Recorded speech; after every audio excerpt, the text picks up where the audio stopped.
BBA, BCA, BCom computer కోర్సులో 100% placement లభించే ఏకైక డిగ్రీ కాలేజ్ కూకట్పల్లిలోని i3 డిగ్రీ కాలేజ్ 8367215215.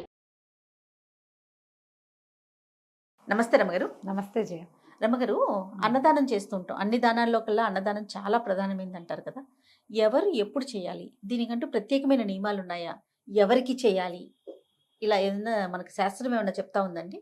అన్నదానం ఎవరైనా ఎవరికైనా ఎప్పుడైనా ఏ రోజైనా చేయొచ్చు. ఎవరు చేసినా ఎవరికి చేసినా ఎప్పుడు చేసినా ఎలా చేసినా అన్నదానం అత్యద్భుతమైన ఫలితాన్ని ఇస్తుంది. పూర్వం నుంచి ఎన్ని గాథలు ఎన్ని కథలు వింటామో దాని గురించి. అవునండి. ఆకున్న వాడికి అన్నం పెడితే స్వర్గం లభిస్తుంది. అబ్బా. ఇప్పుడు మనం మామూలుగా మన ఇంట్లో భోజనాలు పెడతాం. సత్యనారాయణ వ్రతం చేసుకున్నాం, భోజనాలు పెట్టాం. అది భోజనాలు కిందకు వస్తాయి కానీ అన్నదానం కిందకి రాదు. పూజ చేసుకున్నాం, భోజనాలు. పెళ్లి చేసాం, భోజనాలు. ఊరికే సరదాగా మ్యారేజ్ డే, బర్త్డే, భోజనాలు. మనలాంటి వాళ్ళకే, మనలాగా ఉన్న వాళ్ళకే భోజనం పెట్టడం వల్ల ఈ భోజనం పెట్టడం వల్ల రావాల్సిన ఫలితం లభిస్తుంది. కానీ అన్నదాన ఫలితం ఎప్పుడు లభిస్తుందంటే నిజంగా ఆ సమయానికి అన్నం అవసరం ఉన్నవాడికి పెడితే దాని ఫలితం ఎక్కువ. ఆకలిగా ఉన్నవాడికి అన్నం పెట్టడం. పొద్దునుంచి ఎవరో ఫ్రెండే తిరిగి వచ్చాడు, అబ్బా పొద్దున ఎప్పుడో బయలుదేరాను అని చెప్పి సాయంత్రం 4:45 మన వాకిట్లోకి చేరాడు. చచ్చిపోతున్నాడు వాడు ఆకలితోటి. మధ్యాహ్నం నుంచి కాఫీ తాగుతావా, టీ తాగుతావా అని అడుగుతాం.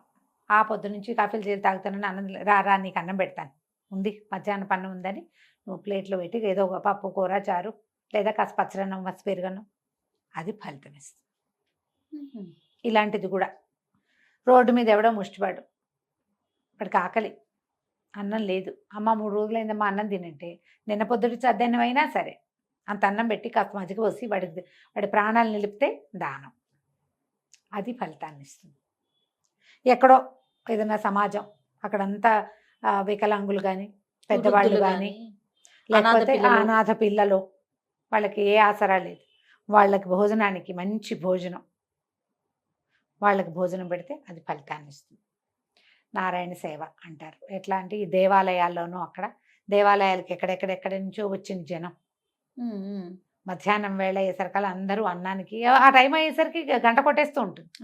ఆ టైంలో పెట్టిన భోజనం అవి అద్భుతమైన ఫలితాలను ఇస్తాయి.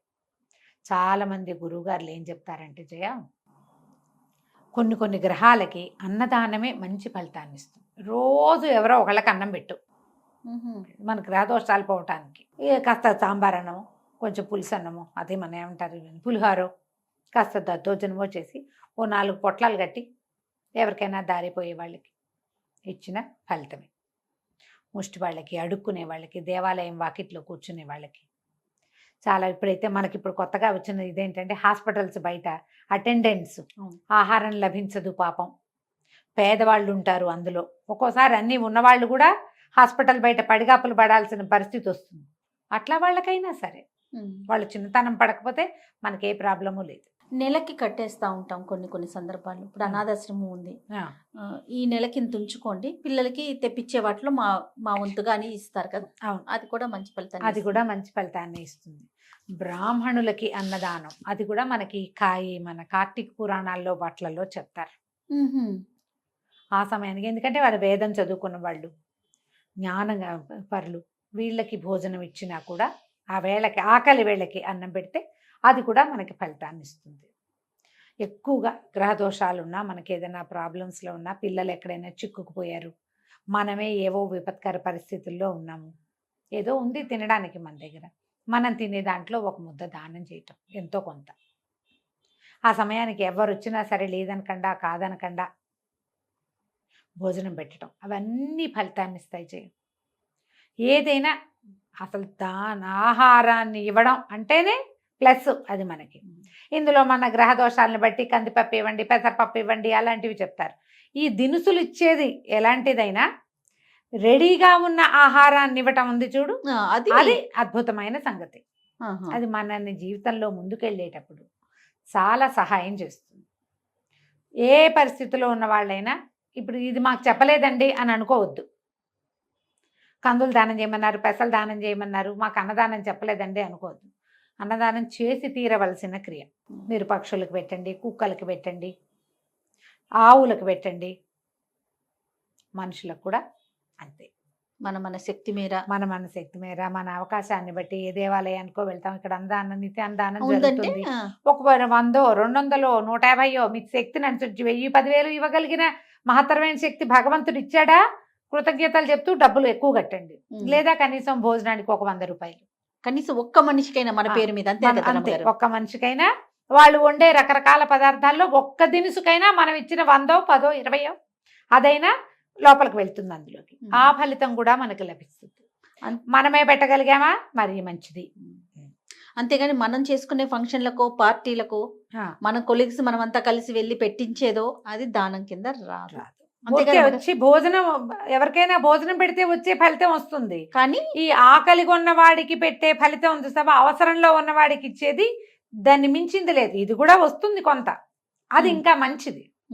ఇప్పుడు నువ్వు పార్టీ చేయకపోయినంత మాత్రాన్ని నీ ఫ్రెండ్కి భోజనం లేని పరిస్థితి కాదు కదా. అంతేగా, కాదు కదా. అలా ఆ పరిస్థితి ఉన్నవాడికి, ఆహారం లేని పరిస్థితి, ఆహారానికి వెతుక్కునే స్థితి ఉన్నవాడికి పెడితే ఎక్కువ ఫలితం ఇస్తుంది. తర్వాత ఇది కూడా అంటారు, కొన్ని ఫంక్షన్లకి, కొన్ని కార్యక్రమాలకి కనీసం 10 మందితో అయినా చేయగలిగించాలి అని అంటారు కదా రమ్మగారు? అంతే. అందుకే ఇప్పుడు ఆ టైంకి, ఇప్పుడు మధ్యాహ్నం అయింది, పొద్దు నుంచి ఫంక్షన్లో ఉన్న మధ్యాహ్నం అందరూ ఆకలిస్తుంది, ఎప్పుడు పెడతారా అని అడుగుతారు. మన ప్లస్ అవుతుంది, అది మనకి ప్లస్ అవుతుంది. అంతేగా, మంచిదే. మనం పిల్లలు కూడా ఏమంటాం, ఇది ఓకే మంచిదే, పప్పన్నం ఎప్పుడు పెడుతున్నావు అని అడుగుతాం. అవును. అంటే అన్నం ఎప్పుడు పెడుతున్నాం అంటే లేకని కాదు, ఇన్ జనరల్ గా అదే మాట వస్తుంది కదా రమ్మ. అంటే మేము అనుకునే వాళ్ళం ఇది వరకు రోజువారీ పప్పులు అవి వండుకునే వాళ్ళు కాదు జయ. ఆ కాలంలో, అది ఎప్పటి కాలంలో పుట్టింది, అప్పుడంతా కొర్రలు, జొన్నలు అలాంటివి తినేవాళ్ళు. ఓహో, ఇంత ఆహార ధాన్యాలు, ఇంతంత పంటలు, ఇంత వ్యవహారాలు ఏవి. పైగా ఈ రోజువారీ వంట, పొద్దున్నే చద్దన్నాలు తింటాలు, ఇన్ని వెరైటీలు లేవు, ఇన్ని స్వీట్ల పులిహోర రేర్ గా చేసుకునే వాళ్ళం. ఇప్పుడు రోజువారీ పులిహోర, ఎంతసేపు బొబ్బట్లు, ఎంతసేపు బూర్లు, గార్లు, బూర్లు, స్వీట్లు, నిరంతరం ఫుడ్డే కదా జయ. అందుకని మనకి పండగలు పర్వదినాలు వచ్చిన ఏం ప్రత్యేకంగా తెలియటలా, ఎందుకంటే మనం ఏడాదంతా తింటూనే ఉంటాం. ఎంతసేపు స్వీట్ షాపులు, సగృహ హోమ్స్కి వెళ్ళిపోయి హోమ్ ఫుడ్స్ అంటుంటాం, తినేస్తూ ఉంటాం. ఎవరింటికి వెళ్ళినా వాళ్ళు ఏవో పట్టుకొచ్చేస్తారు తిండికి. ఇదివరకట్లాగా నేటివ్ ఫుడ్స్ ఇప్పుడు ఎక్కడ తింటున్నాను జయ? అవునవును, అవి లేవు, ఇవే. అందుకని అప్పట్లో ఆ పప్పన్నం అనేది ఒక ప్రత్యేకం. ఇప్పుడు పప్పన్నం హడావిడేం లేదు. పప్పన్నం ఎప్పుడు పెడతా ఉంటే ఎప్పుడు కావాలంటే అప్పుడు పెడతాం. కందిపప్పు ఇలా అందరి ఇళ్లలో పెసరపప్పులు డబ్బాలు నిండా ఉంటున్నాయి. అప్పుడు తక్కువ ఉండేది. వివాహానికే ప్రత్యేకంగా ఈ పప్పులతో చేసిన పదార్థాలు అవి పెట్టుకునేవాళ్ళు. రోజువారీ పప్పే వండుకొని తింటాము, బూర్లు వండుకుంటూ ఉంటాం, వారం వారం అందం ఉండేవే లేక ఆ మాట వచ్చేది. మీరు దాన ప్రక్రియ అంటే ఇప్పుడు రెడీగా తినే ఆహారాన్ని పంచండి. అందులో మీరు పళ్ళు గిళ్ళు పంచిపెట్టిన, బిస్కెట్లు, తర్వాత బన్నులని, చపాతీలు, వెంటనే ఇమీడియట్ గా పులిహోర లాంటిది, దద్దోజనం, వెంటనే ఆహారంగా లోపలికి వెళ్ళిపోయి అమ్మయ్య అని సాటిస్ఫాక్షన్ కలిగించేది ఏది దానం చేసినా మంచిదే. మనకెందుకు పులిహోర మీద వెళ్తుంది కదా ఎంతసేపు. అన్నం ఏదైనా పంచాలి, ఎవరికైనా ఇవ్వాలి అనగానే చక్కగా ఉంటుంది. చింతపండు పులిహోర అదే నెల ఉంటుంది కదా. ఈ పొద్దున చేసామనుకో, రేపు పొద్దుడి దాకా అది బాగానే ఉంటుంది. నూనె, పసుపు పడతాయి కాబట్టి. రెండోది ఏంటంటే ఒక సాటిస్ఫాక్షన్ ఇస్తుంది, సెటైటీ వస్తుంది. దానివల్ల పులుపు, ఉప్పు, కారం అన్నీ ఉంటాయి కదా. అందుకని మనం దాని మీదకి వెళ్తాం. నిల ఉంటుంది కూడా, పాడవదు కాబట్టి. మేము ఈ అవకాశాన్ని బట్టి చేయండి.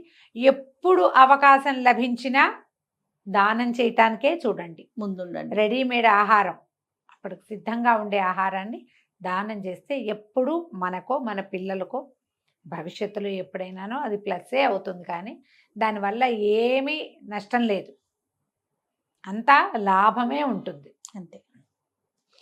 నమస్తే. నమస్తే జీ.